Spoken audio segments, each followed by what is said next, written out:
તો ધોધમાર વરસાદથી બનાસકાંઠા પણ પાણી થઈ ગયું। થરાદના મલુપુર રોડ પર વરસાદી પાણી ભરાઈ ગયા। થરાદની કૃષ્ણનગર સોસાયટીમાં પાણી ભરાતા રહીશો મુશ્કેલીમાં મુકાયા। સામાન્ય વરસાદમાં મલુપુર રોડ પાણીમાં ગરકાવ થઈ જતો હોય છે, ત્યારે હાલ વધારે વરસાદ હોવાના કારણે અનેક વિસ્તારોમાં પાણી જોવા મળ્યું।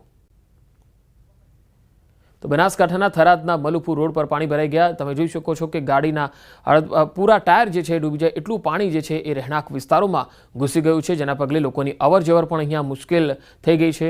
લોકો બહાર નીકળી શકતા નથી। જીવન જરૂરી ચીજવસ્તુઓ લેવા માટે પણ લોકોને હાલાકીનો સામનો કરવો પડી રહ્યો છે। થરાદથી આ તસવીર આવી છે। થરાદ તાલુકાના આસપાસના ગામોમાં વરસાદના પાણીથી લોકોના હાલ બેહાલ થયા છે। હવે અરવલ્લીમાં વાત કરીએ તો અરવલ્લીમાં સતત વરસાદ વરસતા ધોધ સક્રિય થઈ ગયા છે। અહીંયા સિઝનમાં પહેલી વખત સુનસર ધોધનો આટલો આહલાદક નજારો જોવા મળ્યો। ધરતી માતાના મંદિર પાસે ડુંગર પરથી વહે છે આ ધોધ, સુનસર ધોધ, જેને જોવા માટે પણ લોકો આવતા હોય છે। ભેલોડાનો આ સુનસર ધોધ ફરી એકવાર જીવંત બન્યો છે, જેના પગલે નયનરમ્ય અને રમણીય નજારો જોવા મળી રહ્યો છે।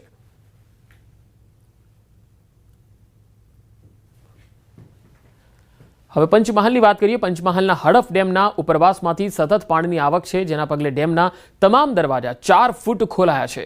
ડેમમાં હાલ પાણીની આવક થતાં ડેમની રૂલ લેવલ સપાટી જાળવી રાખવા માટે ડેમમાંથી પાણી નદીમાં છોડાઈ રહ્યું છે। ડેમમાંથી પાણી છોડવામાં આવતા જ હડફ નદી 2 કાંઠે વહેતી થઈ છે। તો હડફ નદી 2 કાંઠે વહેતી થઈ છે, તેના 2 અલગ અલગ દ્રશ્યો અમે આપને બતાવી રહ્યા છીએ। તસવીરોમાં જોઈ શકાય છે કે જે પાણી ઉપરવાસથી આવી રહ્યું છે, તેના કારણે હડફ ડેમના દરવાજા ખોલાયા છે અને આ પાણી હડફ નદીમાં આવી રહ્યું છે, જેના પગલે આસપાસના જે નીચાણવાળા વિસ્તારો છે તેને એલર્ટ પણ કરાયા છે। પંચમહાલના ઘોઘંબાનો કરાડ ડેમ સિઝનમાં પહેલી વખત સંપૂર્ણ ભરાઈ જતા ઓવરફ્લો થયો। ડેમ 140 ફૂટની પૂર્ણ જળ સપાટીએ ભરાઈ ગયો છે।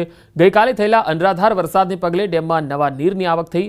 કરાડ ડેમમાંથી ઘોઘંબા અને કાલોલના 25 જેટલા ગામોને કેનાલ મારફતે સિંચાઈની સુવિધા આપવામાં આવે છે।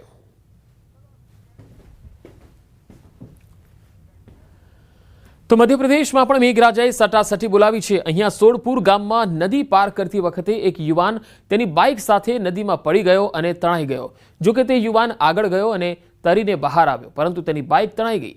નાલચા વિસ્તારમાં ભારે વરસાદને પગલે સોડપુર ગામની મોટી નદીમાં પૂર આવ્યું અને નદી પર બનેલા પુલ ઉપરથી પાણી વહેવા લાગ્યું।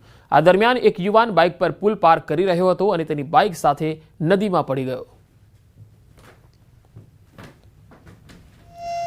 તો મધ્યપ્રદેશના ઉજ્જૈન જિલ્લામાંથી 50 કિલોમીટર દૂર નાગદા તાલુકામાંથી પસાર થતી ચંબલ નદીએ માં ચામુંડાનો જળાભિષેક કર્યો।